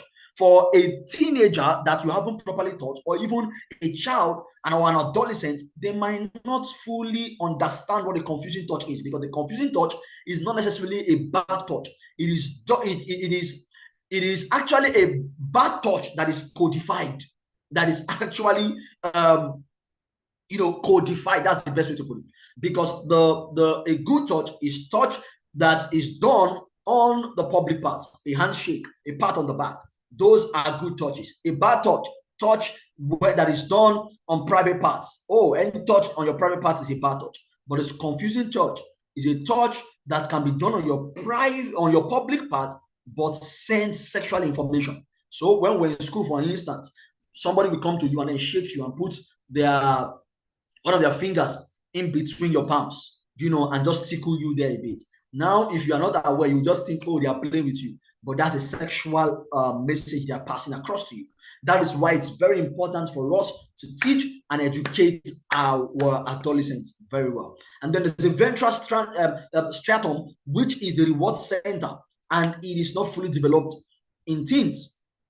In adults, it is fully developed. And then lastly, there is the hippocampus. The hippocampus is the hub for memory and learning, and it grows in teens. Right? In adults, it's fully functional and loses neurons with age. That is why things like dementia happens to people who are older in age than those younger. But in teens, there's a tremendous learning curve. You see that? That is why it's possible for a teen or an adolescent to be book intelligent. He can be book brilliant, but then doesn't understand how life works. He can be first in class, yet is very poor with other soft skills. And you'll be wondering, but this guy is doing well in school. How come in this area of his life he's not doing well? How come he doesn't understand how life works? How come he doesn't know how to relate with people? How come? Because his hippocampus is developed, but his prefrontal cortex is not. That is the explanation for that. Okay. I've been told I have a few minutes. Let me rush. All right. So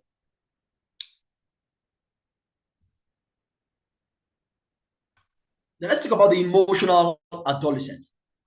The first clue of emotion for any out is the parents' marriage. Now, this is food for thought. What are the most dominant emotions in your home as a parent? Yeah, because the most dominant emotion in your home is the emotion your teens will pick up, your adolescents will pick up.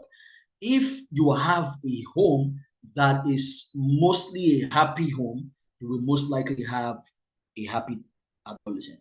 If you have a home that is mostly tense, it will rub off on your adolescent as well. So what is the most dominant emotion in your home? Is it anger? Is it sadness? Is it tension? Or is it happiness? Is it excitement? Is it peace? What is the most dominant emotion? We know that you can't be telling your teenagers or your adolescents, do what I say and don't do what I do. You can't be doing that, because they learn primarily by observation. As they are observing the things that you're doing, they sometimes even the observation or the actions that they carry out are not intentional. So sometimes an adolescent might not say, I will be like my dad and I will beat up my wife when I get married to her. In fact, he can make an opposite decision. He can say to himself, you know what? My dad beats up my mom. I will never do the same to my wife. But you know what? He can get married and still beat up the wife, raised to power 2, more than the way he saw his dad. Because when he was observing all of those things in the home, those seeds were planted into him. And because he didn't know any other way to relate with a woman, and that's the only thing he saw, that's the only way he would relate with his wife. Yes. So, as your marriage being a good school of emotions for your child, that's a food of thoughts for you to answer. What are the things you want to do? You want to model, right? Like I said earlier, you want to demonstrate these steps in your own behavior to set an example for your team. So you want to make sure that you are modeling the right emotions. How do you respond to things in your home? How do you speak to your spouse? How do you speak to your children? They are taking cues from you. You can't, for instance, be shouting on your child and tell them not to shout on their siblings. That's hypocrisy. Yeah, you are sending double signals. And when you do that, let me tell you, if you are raising teenagers or adolescents with double standards, like what I just said now, you are telling them, oh, you know, when you go out there, you need to be respectful. And they see that dad or mom is not a respectful person, you have left a vacuum in their heart that somebody else will feel, the society will feel, media will feel. Yes, it's called a schismic family relationship. Yeah, those are the children that go out there and then become susceptible to outside influence and pressure. So you want to model the right kind of emotion. And then you want to practice active listening. Practice active listening when your teen talks about their emotions. You want to validate their feelings without immediately trying to solve the problem. Don't be too quick to solve the problem. Don't be, oh, mommy, I have an issue in school. I have an issue with a friend. And you're like, okay, step 1, bring that writing material. No, you want to listen to them. You want to develop rapport. You want to listen to them. I can tell you for free that one of the challenges a lot of teenagers and adolescents have is that they feel like they are not being listened to. They have a need to be listened to. They feel like mom is not listening to me. Dad is not listening. They're not hearing what I'm saying. Yeah, they cannot listen to me. And I love what, I think it was Stephen Covey that said this. He said, if you can't be influenced by my uniqueness, I'm not going to be influenced by your advice. So before you can influence your teenagers, your adolescents by your advice, you need to first be influenced by their uniqueness. You need to first of all listen to them. You need to actively listen to them. Speaking is silver, listening is gold. You have 2 ears so that you can listen more than you speak, right? So you want to actively listen to your needs. And then, of course, you want to also create opportunities for family activities that promote emotional expression and bonding, such as family games, game nights, and shared hobbies, right? Because it gives the opportunity for them to bond and for them to express their emotions, right?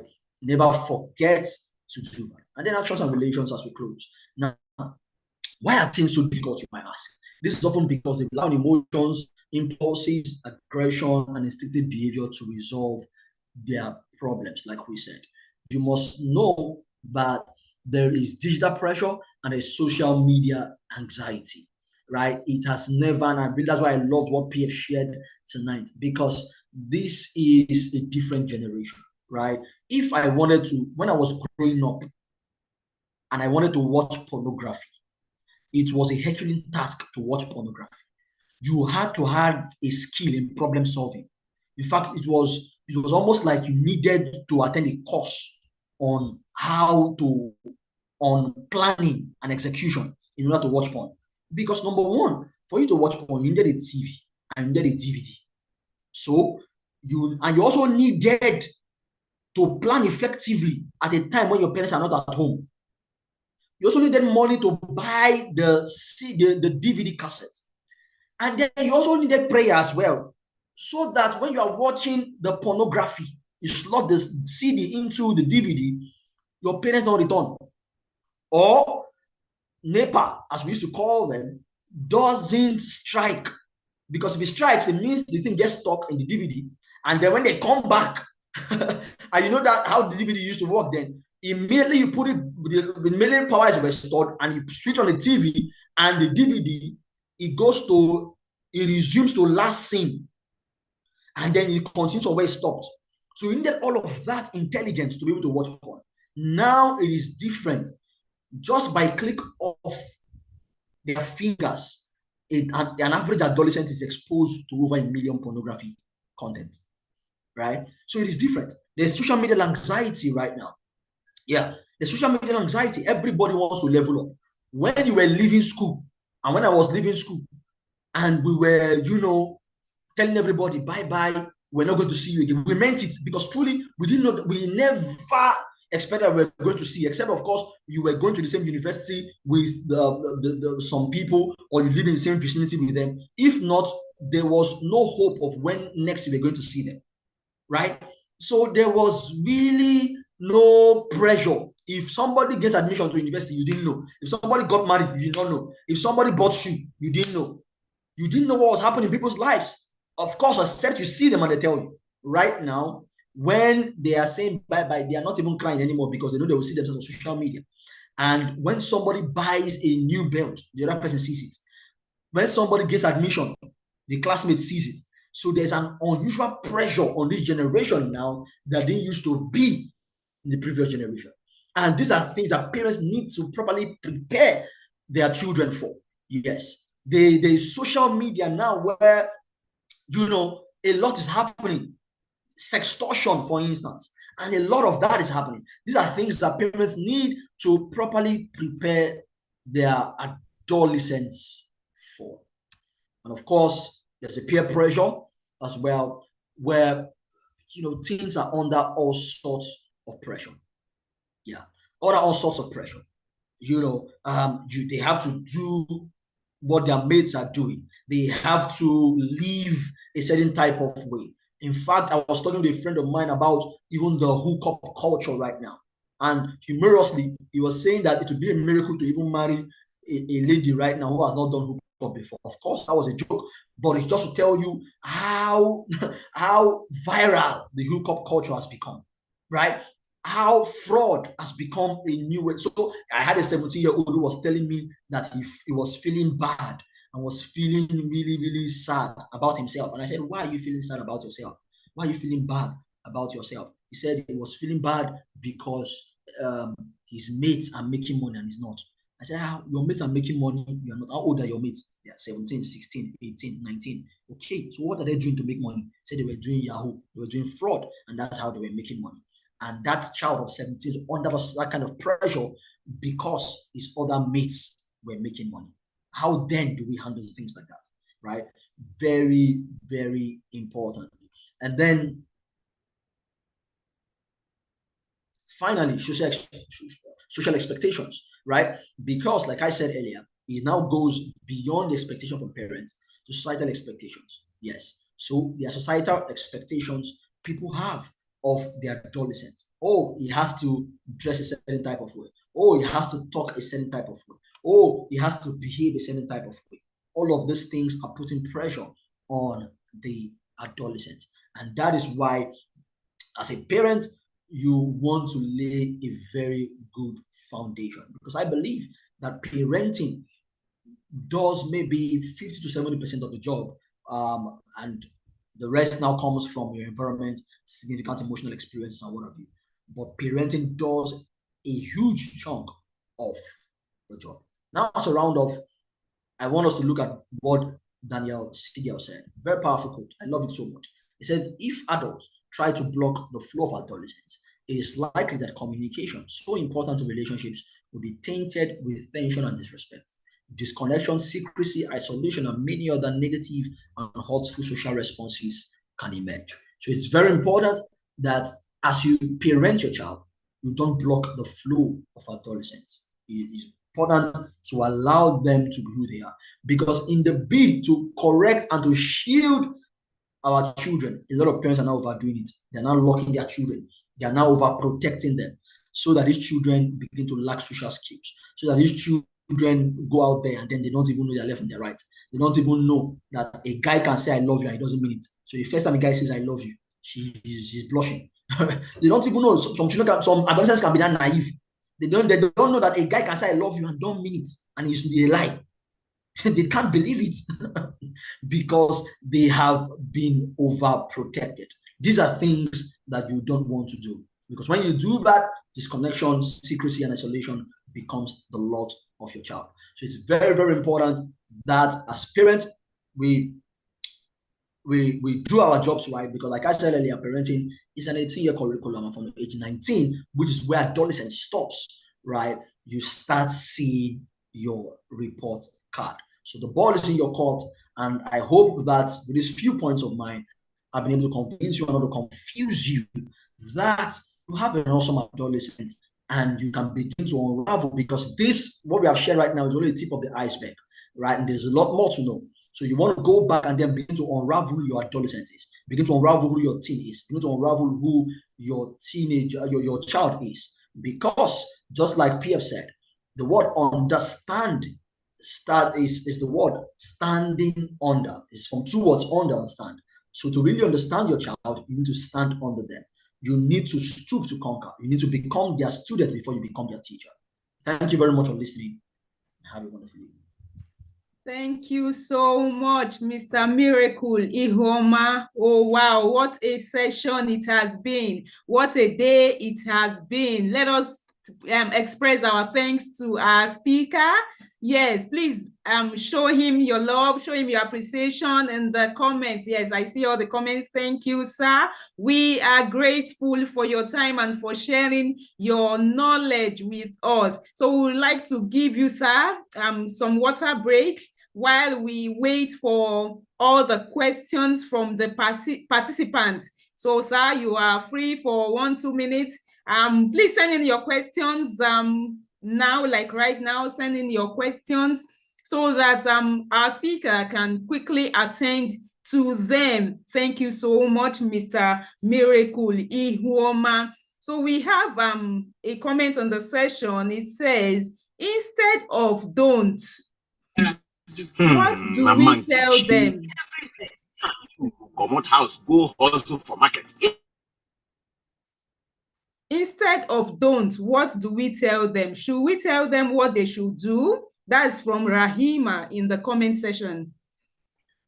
Yes. So 300 naira, 100 naira, 200 naira, 300 naira. Mama Nkechi, oya take. Wait, I won't carry 300 naira do. Mama Nkechi, every day me and you go come out house, go hustle for market. If anything do us, who go do our bag? So now 300 naira one day our back. You never hear of Goxi Micro Insurance, the first licensed specialized micro insurance company for Nigeria, where they give cheap insurance cover with as low as 300 naira. Goxi Micro Insurance get insurance products like Goxi Cooperative Welfare Scheme, Goxi My Business, Goxi Agri Loan Protection, and others wey go give us peace of mind. We make we start now. Goxi Micro Insurance no dey give loan, but we go help you carry your wahala with our insurance package. For more information, make you visit them office for Edward and Valeria Plaza, 107 Obafemi Awolowo Way, Ikeja, or make you call 0802-314-0939 and 0815-287-9591. Terms and conditions dey. Goxi Micro Insurance. Small money, big help. All right, sir. Yes. So I can go ahead, right? Yes. Yes. So the person asked the question and answered it. So instead of telling them don't, tell them do. Point them to what they should do. Yes, I understand that sometimes you have to tell them what they shouldn't do, but never leave a child, an adolescent, or a teenager with just what they shouldn't do. When you tell them what they shouldn't do, point them to what they should do. So I don't want you to do this. I want you to do this. Because let me explain how the brain works. There's what is called the right brain and the left brain. It's also called the left and the right hemisphere. The left brain is in charge of words. The right brain is in charge of pictures. So if you say something right now, if I say red car, you would not see REDCAR. You will see a red car in your mind. So even though I said it in words, you will picture it in your mind in pictures. You capture it in pictures, right? That's how our brain works. Now, when I say don't think about a red car, just like I said earlier, don't look at my window blind. You looked at my window blind because that is how our brain functions. The right brain actually deletes don't and picks the action word in that sentence or in that statement and projects it to you. So if you tell your child, don't have sex, what the right brain picks up is sex as the action word, and that's what it projects to the child. So if you are saying don't, you want to tell them what they should do. Okay, don't do this, then you need to do this. If in fact it is better to even go further and tell them why you think they shouldn't do what you're asking them not to do and why they should do what you want them to do, especially during adolescence. Because during adolescence, their cognitive development is growing fast, right? So they are more cognitively inclined than a child or pre-adolescent. So you want to explain, and that's why they will ask you a lot of whys. Teens and adolescents ask a lot of whys. Why shouldn't I do this? Why shouldn't I do it? Why shouldn't I do this? In fact, when they're not asking you verbally, they're asking you in their minds. Why is mommy asking me not to do this? Mommy doesn't even know. Daddy doesn't even know that if you do this, this is how it works. They're asking you in their minds. So you want to explain. So when you tell them, I don't want you to have sex before marriage. Why don't you want me to have sex before marriage? People are having sex before marriage. And you want to make sure that your explanation is intelligent.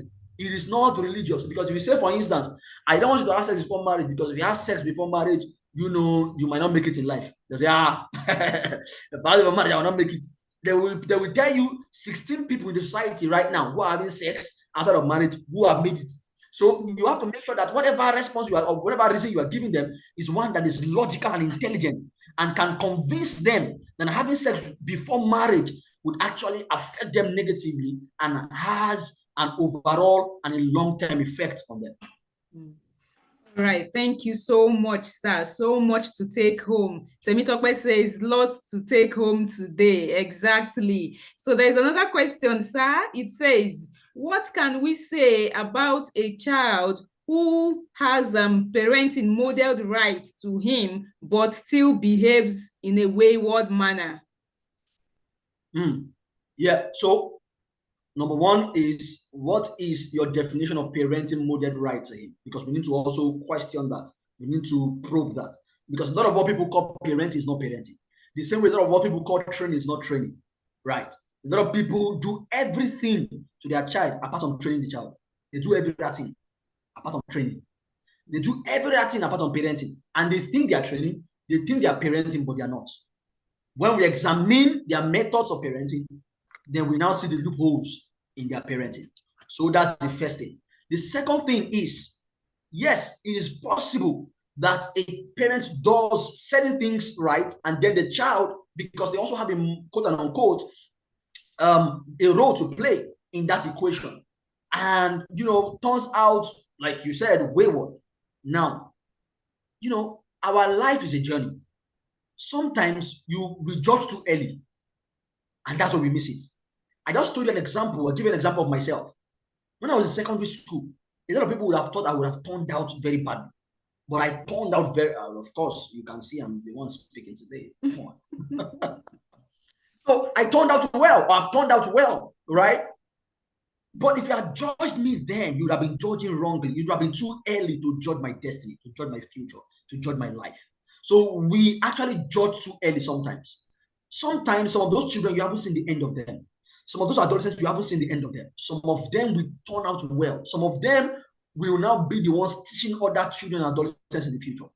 So don't give up. Don't give hope on that child, on that adolescent. Keep doing what you think is right, because whatever you are doing is a seed. And sometimes seeds take time to germinate. But you know what? Someday they will germinate and bear forth fruits, and you eat out of those fruits. Wow. Such wise words, such wisdom. Thank you so much. Whatever you are doing is a seed, and sometimes a seed can take time to germinate. Thank you so much, Mr. Miracle Ihoma. Rahima says, Chai, parenting is not yam. It's not yam, or neither is it beans. It's not plantain.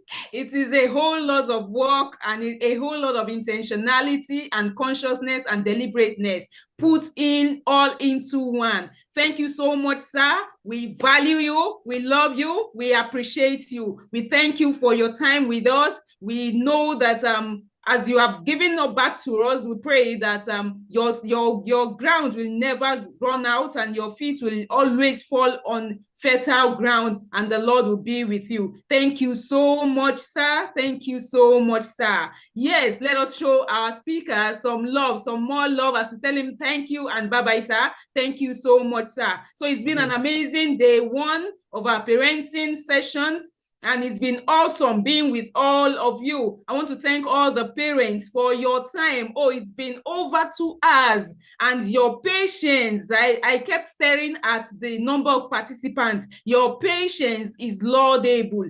Thank you so much. We appreciate this deliberateness on your path, and we appreciate that you are seeking knowledge, and we pray that all the knowledge that we have gotten this night, we will not lose them. They will germinate and bear fruit, just like our last speaker has said. Thank you to the speakers, both Mr. Praise Fowowe and Mr. Miracle Ihoma. Thank you to the parents for your time. Thank you to our dear sponsors, the Praise Fowowe International, Lotus Bank, Gogzi Micro Insurance Limited, Eridan City, Debo Africa, and Guided Path School. Thank you so much. We want to remind you that tomorrow is another time, another wonderful time to tune in at the same time, 7 p.m. on the dot, for 2 more amazing speakers that will be coming tomorrow. So tomorrow's session, the first speaker will be Mrs. Chidima Unwobi. Oh, you don't want to miss that session. She'll be talking about emotional intelligence for parent-child communication, because believe me, you need emotional intelligence to be able to handle your children. Thank you so much. Now we will appreciate your feedback. Kindly send in your feedback. And if you have any further questions or concerns, you can kindly reach out to the admin on your various platforms. Thank you, thank you, thank you. It's been an amazing night, and we hope to see you all tomorrow. Thank you, and have a wonderful night rest. So on behalf of the entire team, I want to say it is good night from here. Good night from our end. We'll see you tomorrow. So bye. Bye. Bye. Thank you so much, our special parents, for sticking to us. Thank you so much. We'll be expecting you tomorrow again. Have a wonderful, wonderful night rest. Bye. Thank you. Bye, everyone. It's quite enriching. Thank you very much. Bye.